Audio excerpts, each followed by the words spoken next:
Bharat Ratna doctor Babasaheb Ambedkar यांच्या 135व्या जयंतीनिमित्त चिवती तालुक्यातील येल्लापूर येथे आयोजित कार्यक्रमात गोंधळ व मारहाणीची घटना घडल्याने परिसरात तणाव निर्माण झाला आहे। या प्रकरणी पोलिसांनी भाजयुमो पदाधिकाऱ्यांसह दोघांवर गुन्हा दाखल केला आहे। जय भीम।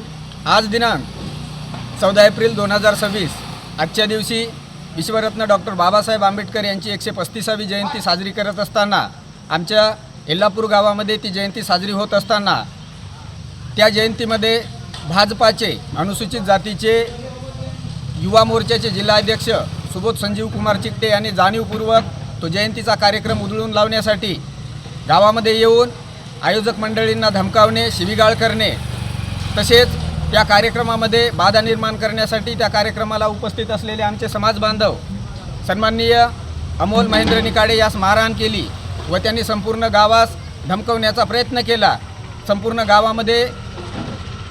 संपूर्ण गावाची शांतता भंग झाली। त्याने तो जयंतीचा संपूर्ण कार्यक्रम उधळून लावलेला आहे।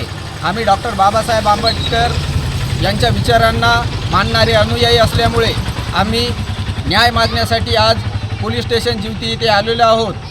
रीतसर अर्जसुद्धा दाखल केलेला आहे। माझी शासनास हात जोडून विनंती राहील की येणाऱ्या 22 तारखेला भव्य जयंतीचा कार्यक्रम आमच्या येल्लापूर गावामध्ये घेण्याचे आमचे ठरलेले आहे। त्या कार्यक्रमामध्ये BJPचे कार्यकर्ते सुबोध संजीव कुमार चिकटे, त्याचे भाऊ सुमेध संजीव कुमार चिकटे किंवा इतर कोणत्याही समाजकंटकांनी येऊन भीम जयंतीच्या कार्यक्रमामध्ये बाधा निर्माण करू नये यासाठी माझी शासनास नम्र विनंती राहील की आपण अशा समाजकंटकावर कठोरती कारवाई करावी आणि होणारा भीम जयंतीच्या कार्यक्रमास सहकार्य करावं। अन्यथा डॉक्टर बाबासाहेब आंबेडकर यांच्या विचारांना मानणारा संपूर्ण समाज अशा समाजकंटकाविरोधामध्ये येणाऱ्या काळामध्ये तीव्र स्वरूपाचे कायदेशीर आंदोलन करतील।